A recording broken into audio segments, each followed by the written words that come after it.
নীল, আমি যে কথাগুলো বলছি সেগুলো কি তুমি শুনছো?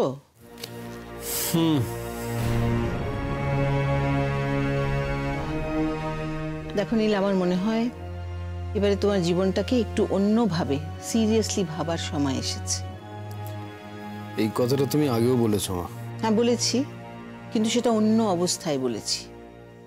তখন আমি যে কারণে বলেছি আজ আমি সেই কারণে বলছি না।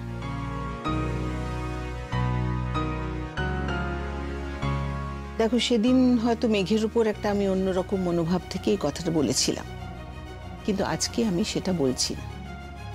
নীল, তোমাকে একটা জিনিস বুঝতে হবে, মেঘ আর ফিরবে না। ও আমাদের এখানে একেবারেই আর আসতে চায় না। আজ যেভাবে দাঁড়িয়ে ও কথাগুলো বলল আমাদের সকলের সামনে, তাতে একটা জিনিস আমি খুব পরিষ্কার বুঝতে পেরেছি, এটা কিন্তু পুরোটা ওই অনিন্দ্যবাবুর কারণে নয়। মেঘ জীবনে একটা সিদ্ধান্ত নিয়েছে, আর আমার মনে হয় আমাদের বারবার ওকে এইভাবে প্রেশারাইজ করা বা ওকে ন্যাগ করাটা কিন্তু ঠিক হচ্ছে না। ওর ডিসিশনটাকে আমাদের এবার রেসপেক্ট করতে হবে। ওকে প্রেসারাইজ বা ন্যাগ করার ডিসিশনটা আমার ছিল না, অন্তত এবার তো ছিলই না, আমি সেটা করিও নি। না না, তুমি বলতে বলনি, আমিই ভেবেছিলাম আমি ওর সঙ্গে কথা বলবো। ভেবেছিলাম ও কথা বলতে চাইবে, কিছুটা দুর্বল হবে, কিন্তু না, আমি ভুল ভেবেছিলাম। মেঘ আমাকে যতবার জীবনে ভুল প্রমাণ করলো ততবার বোধহয় এনিওয়ে নীল, আমার মনে হয় এবারে তুমি নিজেকে বিশ্বাস করাও যে মেঘ আর ফিরবে না, অন্তত এখন নয়। ও তো আমাদের মাপ করতে পারছে না, তোমাকেও না আমাদেরও না। আর এইভাবে শুধু শুধু বারবার ওদের কাছে গিয়ে মাথা নিচু করে দাঁড়ানো আমার তো আজকে মনে হলো অনিন্দ্যবাবুও যথেষ্ট বিরক্ত হয়েছেন। হওয়াটাই তো স্বাভাবিক। তোমরা সকলে যেভাবে দল বেঁধে ওদের বাড়িতে গেছিলে। নীল, এই মেলো ড্রামা আর আমার সত্যি ভাল লাগছে না। সেদিন মেঘ হসপিটাল থেকে তোমাকে চলে যেতে বলার পর থেকে তুমি যেভাবে রয়েছো, বাড়িতে তুমি যেভাবে রয়েছো, সেটা দেখতে তো আমার ভালো লাগছে না, আমার তো কষ্ট হচ্ছে। আর তাছাড়া ঠাম্মির সামনে তুমি যেভাবে বারবার ভেঙে পড়ছো, ওই বয়স্ক মানুষটা তো তোমার জন্য দুশ্চিন্তা করছেন। ঠাম্মি বারবার মেঘের কাছে যেতে চাইছিলেন, ওকে বোঝাতে চাইছিলেন, কিন্তু আজকে যেটা হলো সেটা তো ঠাম্মির জন্য যথেষ্ট অপমানজনক। আশ্চর্য তো, তখন থেকে তুমি এক কথা বলে যাচ্ছ কেন? আচ্ছা তুমি কি চাইছো, আমি কি করব? আমি একটা মুচলেখা লিখে দেবো, তাতে লিখবো যে আমি আর মেঘের কথা কখনো ভাববো না, আই ডু হিয়ার বাই বলে একটা স্টেটমেন্ট দেবো, এটা চাইছো তো? এক কথা তখন থেকে। নীল, মা প্লিজ, তোমরা আমার আর মেঘের ব্যাপারটার মধ্যে জাস্ট থেকো না। এটা আমার ব্যাপার, আমার ব্যক্তিগত ব্যাপার, যা করার আমি করব, আমি নিজের মতো করে বুঝে নেব। সেটা তুমি বললে আর অমনি আমরা তোমার ব্যাপার থেকে সবাই মিলে হাত গুটিয়ে নিলাম, সেটা তো সম্ভব নয় নীল। এই বাড়িতে আমরা সকলে মিলে একসঙ্গে একটা সুস্থ পরিবারে বাস করি, আর সেখানে তো একজনের সমস্যা অন্যজনের সমস্যা হয়ে যায়। নিজে ভেবে দেখো, মেঘের ওই হাসপাতালে পড়ে থাকার সময় তুমি কিভাবে বিহেভ করেছো। দিন নেই রাত নেই, নাওয়া খাওয়া ভুলে তুমি পড়ে থেকেছো সেখানে। তাতে করে কি এই বাড়ির সকলের তোমার প্রতি ইনডিফারেন্ট থাকা সম্ভব বলো? তুমি পারতে এরকম ইনডিফারেন্ট থাকতে, আর কারুর যদি এটা হতো, আর কেউ যদি এরকম করতো। এক ছাদের নিচে বাস করলে একে অন্যের ব্যাপারে কনসার্নড হবে, সেটাই তো স্বাভাবিক নীল। বেশ, তাহলে আমাকে অন্যভাবে ভাবতে হবে, অন্যভাবে কিছু করতে হবে। নিজের প্রাইভেট স্পেস তো আমার লাগবেই মা। অন্যভাবে ভাবো মানে কি? কিভাবে ভাবতে চাইছো তুমি? এবারে সকলের থেকে আলাদা হয়ে বেরিয়ে যেতে চাইছো? প্রয়োজনে তাই যাব। এইবারের কালচার যদি আমার প্রাইভেট স্পেস এনজয় করতে না দেয়, তাহলে আমাকে তাই করতে হবে। তোমরা যদি মনে করো যে আমার সব ব্যাপারে তোমরা ইন্টারফেয়ার করবে, তাহলে তো আমাকে অন্যরকম ভাবতেই হবে, কিছু তো করার নেই।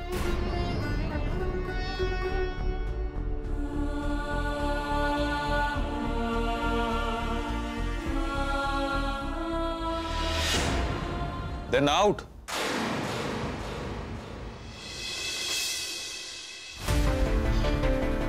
আমার মনে হয় না তুমি এখানে আমার সঙ্গে কথা বলার জন্য এসেছো। যে জন্য এসেছো সেটা করো। যদি বলি সেই কারণের থেকেও এখন তুমি অনেক বেশি ইন্টারেস্টিং লাগছে, অনেক প্রভোকিং লাগছো। রূপ, এটা তোমার বাড়ির স্টোর রুম নয় যে আমাকে হাত পা মুখ বেঁধে এখানে ফেলে রাখবে। তুমি যদি আর 1 মিনিটও এখানে বসে থাকো, আমাকে বিরক্ত করো, তাহলে কিন্তু আমি পুলিশে ফোন করব। আশা করি সেটা করতে আমাকে আর বাধ্য করবে না।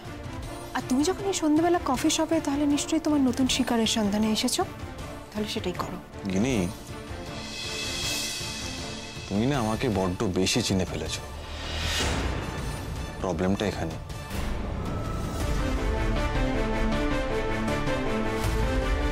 ঈশ্বর, এখন দীপেন্দু যদি এখানে এসে পড়ে, রূপ তাহলে অনেক কিছু আন্দাজ করে ফেলতে পারবে। কি করব আমি?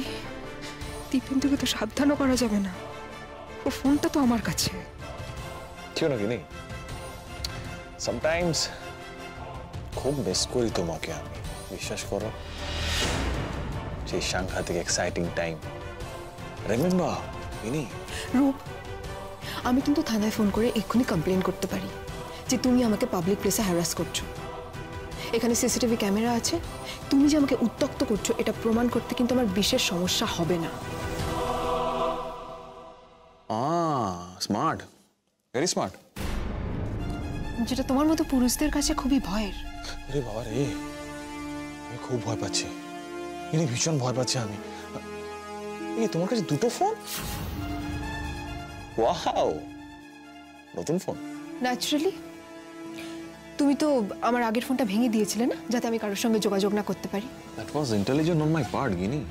বলো, এই কমিউনিকেশনের যুগে আমি তোমাকে নো কমিউনিকেশনে ফেলে দিয়েছিলাম। দোজ মোমেন্টস আর I really miss those moments. তুমি ভয় পাচ্ছ, আমি তোমার দিকে এগিয়ে যাচ্ছি। দ্যাট ওয়াজ রিয়েলি ফান, তাই না Ginni? Wait up. Ginni, basically Ginni, তোমার সঙ্গে যা যা হয়েছে সবটা তোমার জন্যই হয়েছে। এইসব বিয়ে টিয়ে, আই ওয়াজ নেভার ইনটু বিয়ে এক্সেট্রা। বিয়ে করে তুমি তো মরছিলে, তুমি তো খেপে গেছিলে, এই জন্য সব করতে হতো। And my dad.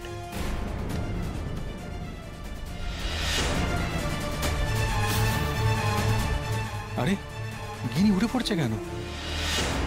আরে আমাদের কফি অর্ডারটার কি হবে? সেটা নয়, তুমি তোমার নতুন গার্লফ্রেন্ডের সঙ্গে এনজয় করো। গিনি, গিনি কেসটা উইথড্র করো না। লাভ কি হবে এইসব কেস টেস নিয়ে? লাভ ক্ষতি না হয় পরেই দেখা যাবে।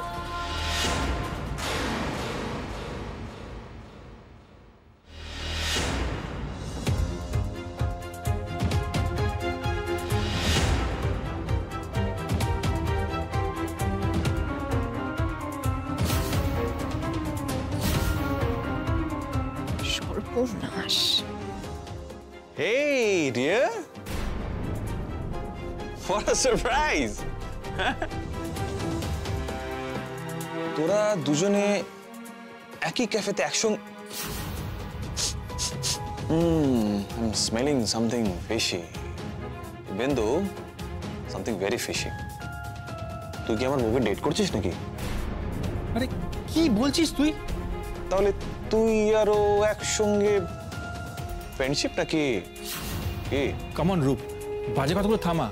আরে তোদের দুজনকে দেখেই তো আমি এখানে এলাম। আপনি বোধহয় আমায় চিনতে পারবেন না।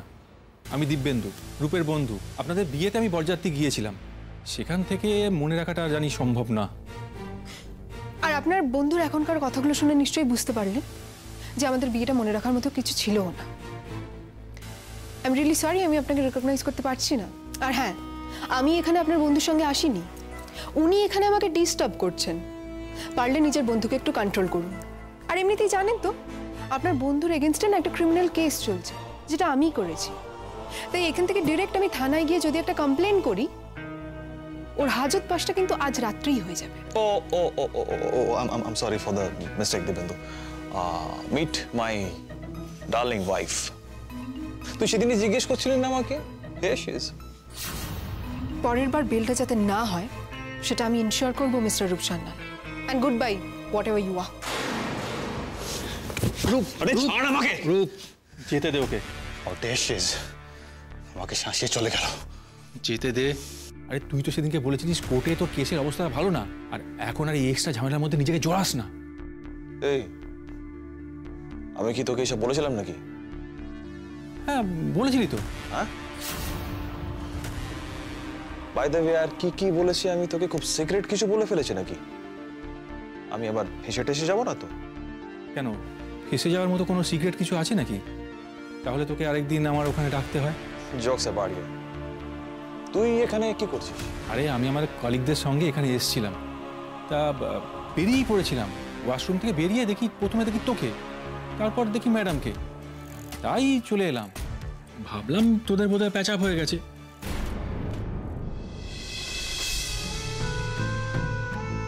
আরে বা স্বাদ বদল, just for a change. Santiniketan type. বাচ্চা মেয়ে তো। সেটাই তো ভালো, ইউ নো, ইটস এক্সাইটিং। ঠিক আছে, আমি যাই। হ্যাঁ, বাই বাই।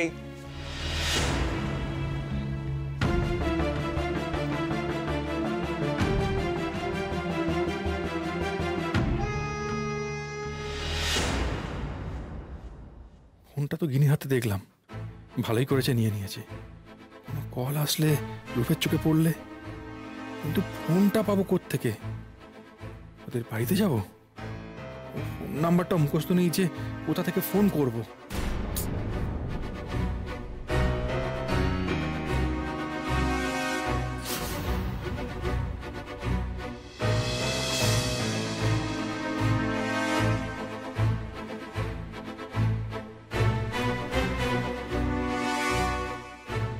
থ্যাংক গড আপনি ফোনটা পেয়ে গেছেন। আমি আপনার ফোনটা পাহারা দিচ্ছিলাম। আপনি কোথায়? আমি কাছাকাছি আছি। আপনি গাড়িটা নিয়ে এক্ষুনি বেরিয়ে যান এখান থেকে। আরে আপনি কিসে ফিরবেন? আপনি সামনের মলটার কাছে গিয়ে গাড়িটা পার্ক করুন, আমি ওখান থেকে গাড়িটা উঠে যাব। এখন কে জানে, হয়তো আপনার বন্ধু আপনার গাড়ির দিকে নজর রাখছে। না না, ওর গেস্ট এসে গেছে। খুবই খারাপ লাগলো জানেন, একদম ইনোসেন্ট বাচ্চা মেয়ে, কি যে হবে মেয়েটার। আমি একটা কাজ সেরে ওই পার্কিংয়ে যাচ্ছি। এখন আবার কিসের কাজ? একটা খুব জরুরি কাজ। আপনি ওখানে যান, আমি পৌঁছে যাব। বাই দ্য ওয়ে দিব্যেন্দু, আপনি আজকে দারুণ অ্যাক্টিং করে খুব জোর বাঁচিয়ে দিয়েছেন আমাদেরকে। ঠিক আছে, আমি আসছি। মেঘ, তুমি আমাকে শিখিয়েছ কিভাবে অন্যের বিপদে ঝাঁপিয়ে পড়তে হয়।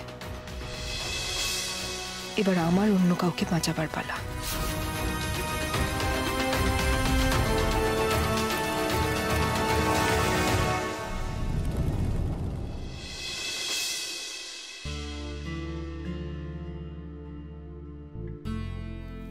আরে ছাড়ো না মা, এখনো কেন এরকম করছো? আমি তো পারবো নিজেরটা করতে।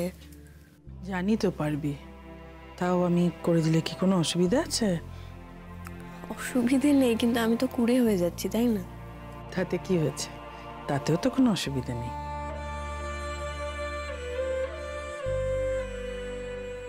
মা, তুমি কি কিছু বলবে আমায়? না না তো। মা, কিছু বলার থাকলে তুমি বলতে পারো। আমার কেন জানি না মনে হচ্ছে তুমি কিছু একটা বলবে বলবে করছো, কিন্তু আমায় বলছো না। বলো না।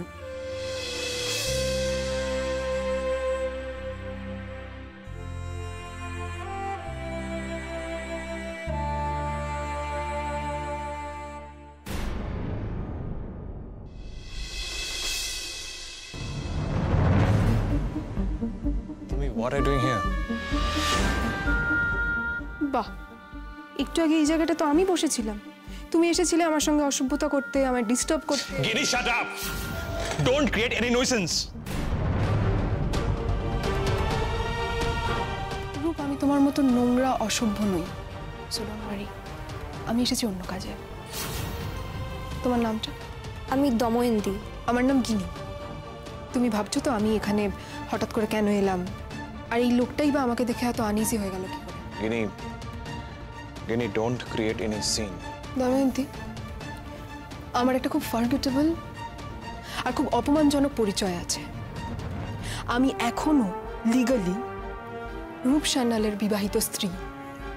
এই লোকটাকে আমি ইন অ্যান্ড আউট চিনি। সেখান থেকে আমি তোমাকে বলতে পারি যে তুমি একটা ভয়ানক বিপদের সামনে দাঁড়িয়ে আছো। You are in danger. আর এই বিপদের নাম হলো রূপ সান্যাল। আপনি আপনি কি বলছেন? আমি দময়ন্তী, তুমি এর কথা বিশ্বাস করো না। She is mentally challenged. আমার প্রতি ওর অবসেশন আছে। সো শোনো দময়ন্তী, একজন মেয়ে হিসেবে তোমায় কিন্তু আবার অনেক কিছু বলার আছে। দেখো, এই লোকটির স্বভাব বিভিন্ন রকম মেয়ের সঙ্গে ক্লোজ হবে। ওর মতে কোনো মেয়ের হাঁটা চলা সুন্দর, কোনো মেয়ের চুল সুন্দর, কোনো মেয়ের ঠোঁট সুন্দর, আর এই সব কিছু নাকি ওকে টেস্ট করে দেখতে হবে। ওই লোকটি এরকমই, আর আমি ছিলাম ওই গুটি গুটি মেয়ের কালেকশন, বুঝতে পেরেছো? তারপর কোনো রকম ভাবে আমাদের বিয়েটা হয়। এরপরে ফর মান্থস এই লোকটি আমাকে নিজের বাড়িতে একটা ঘরে বন্ধ করে রাখে, আমাকে আটকে রেখে ফিজিক্যালি মেন্টালি নানা রকম ভাবে টর্চার করে। গিনি will you please stop blabbering and please stop this nonsense, stop. শোনো দময়ন্তী, সিদ্ধান্ত কিন্তু তোমাকেই নিতে হবে। দেখো, এই লোকটির বিরুদ্ধে আনা চার্জগুলো যদি তুমি দেখতে চাও, আমি এক্ষুনি আমার মোবাইল থেকে তোমাকে দেখাতে পারি, অথবা তুমি যদি চাও তোমার নাম্বারে আমি তোমাকে পাঠিয়েও দিতে পারি। এখন তুমি ডিসাইড করো যে তুমি এখানে থাকবে। এই লোকটি কি তোমাকে বলেছে যে ও এখন বেলে বাইরে আছে? প্রায় 2 সপ্তাহ ও জেলে ছিল। Gini, will you leave? শোনো, আমি তোমাকে আরো একটা কথা বলে রাখি, এই লোকটির কিন্তু ফুটো পয়সাও নেই এবং সেটা রোজগার করার মতো কোনো ক্ষমতাও নেই। এই যে এত ফুর্তি এই লোকটার, এই সব কিছু কিন্তু ওর বাবার পয়সায়, সেটাও বাবাকে চিট করে। তবে কিন্তু একজন মেয়ে হিসেবে কিন্তু ইনফরমেশনগুলো আমি তোমাকে দিলাম। এখন তুমি আমাকে বলো যে তুমি আমার সঙ্গে বাইরে যাবে না এখানে বসেই কফিটা এনজয় করবে। একজন লোভী হায়নার সঙ্গে বসে কফি খাওয়া কতটা আনন্দের সেটা আমার সত্যি জানা নেই। I will kill you. I will kill you. আরে ছাড়ো আমাকে। গিনি, তোমাকে তুমি আমাকে মারতে পারবে না রূপ, বরং তোমার মতো পিশাচের মৃত্যু আমার। তোমার আমি কি করব তোমার ধারণা নেই গিনি। খুব শিগগিরই দেখা হচ্ছে রূপসান। এসো তুমি আমার সঙ্গে, আমি তোমায় বাড়ি পৌঁছে দেবো।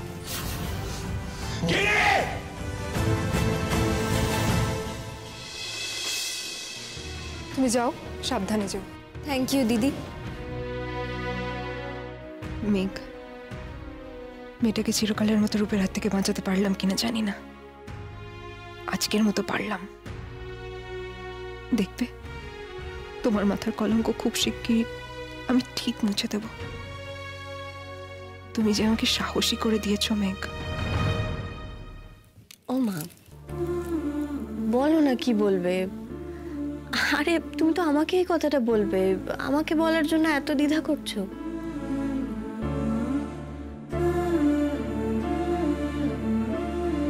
আমি যেটা বলবো সেটা শুনতে তোর ভালো লাগবে না।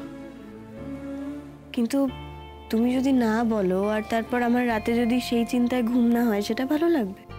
আমি যেটা বলবো সেটা বোঝার চেষ্টা করবি, মাথা ঠান্ডা করে শুনবি। আমার মাথা তুমি কখনো গরম দেখেছো? না, মাথা গরম করিস না, কিন্তু বড্ড জেদি তুই। বলো না কি কথা। ওদেরকে ওভাবে বলে দিলি কেন?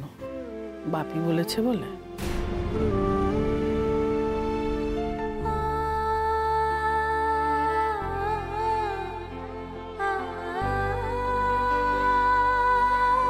দেখেছিস তো, তোকে আমি কেন কথাটা বলতে চাইনি?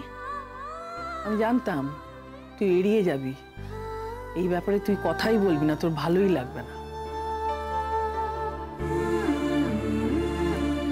ওইভাবে ওদের বললাম কারণ ওইভাবে বলাটাই ঠিক। কোনটা ঠিক মেঘ? কি ঠিক বল, কেন ঠিক? মা, আমি ওদের যা বলেছি সেটা ঠিক। আমি নীলদের বাড়ি আর যেতে চাই না সেটা ঠিক, আর আমি যে নীলের সঙ্গে আর সম্পর্ক রাখতে চাই না সেটাও ঠিক। নিজের সঙ্গে লুকোচুরি খেলে তো কোনো লাভ নেই মা। মেঘ, তুই তো এখনো নিজের সঙ্গেই লুকোচুরি খেলে চলেছিস। মেঘ, নিজেকে কষ্ট দিয়ে সুখী হওয়া যায় না মা। আমি আর নিজেকে কষ্ট দেব না মা। আমি নিজেকে অনেক কষ্ট দিয়েছি, অনেকবার মাথা নিচু করেছি, নিজের আত্মসম্মানকে ছোট করেছি। আমি আর করব না মা। আমি তো তোর মা। হ্যাঁ, হতে পারি আমি তোর খারাপ মা, তবু তো তোকে আমি জন্ম দিয়েছি। তাই তোর সেই প্রথম কান্না থেকে আজকের এই কান্না লুকোনো, এগুলো আমি সব জানি মেঘ, আমি সবটা চিনি। আজকে হয়তো তুই বাপির কথায় এরকম একটা সিদ্ধান্ত নিতে চলেছিস, একদিন কিন্তু এই সিদ্ধান্তটা নেবার জন্য তুই কষ্ট পাবি মেঘ, আর এই কষ্টের জন্য কিন্তু বাপিকেই দোষী করবি। আমি জানি না মেঘ, আমি বা বাপি সেদিন তোর পাশে থাকবো কিনা। মা, তুমি কিন্তু হসপিটালে আমায় কথা দিয়েছো সারা জীবন আমার পাশে থাকবে। যে তোর পাশে সারা জীবন থাকতে পারে তার কথা ভাব। নীলের ব্যাপারে আর একবার ভাব, দেরি হয়ে যাবার আগে আরেকটি বার ভাব। মা, আমি ওদের যা বলেছি আমি ভেবেই বলেছি, আমি না ভেবে কিচ্ছু বলিনি ওদের। তুই যা ভাবছিস এক বজ্ঞা ভাবছিস, মাথায় নেগেটিভটা রেখেই ভাবছিস। বাপি বলেছে বলে তুই ভাবছিস, যা যা করছিস না বাপির কথায় করছিস তুই। না মা, তুমি বিশ্বাস করো, এটা কিন্তু তোমার ভুল ধারণা। সেদিন কেবিনে আমি তোর মুখটা দেখেছিলাম মেঘ, আমার পরিষ্কার মনে আছে। তুই বারবার বারবার এক কথা জিজ্ঞেস করছিলি, আর কে কে এসেছে, আর কে কে এসেছে। মেঘ, তুই যে নীলের জন্য অপেক্ষা করছিলি, নীলকে দেখতে চাইছিলি, তুই কি বলছিস আমি বুঝতে পারিনি, আমি জানি না। মেঘ, একটা সম্পর্ক তৈরি হওয়া খুব কঠিন, অনেক দ্বিধা পেরিয়ে, অনেক ভালোবাসায়, অনেক যত্নে, অনেক সহ্য করে তবে একটা সম্পর্ক গড়ে ওঠে। তাতে যদি ফাটল আসে সেটা মেরামত করতে হয়। ভেঙে তো ফেলা যায় যে কোনো সময়, কিন্তু ফাটল জোড়া লাগাবার জন্য কোনো আইন হয় না, ফাটলকে একেবারে বিচ্ছেদ করে দেবার জন্য আইন হয়।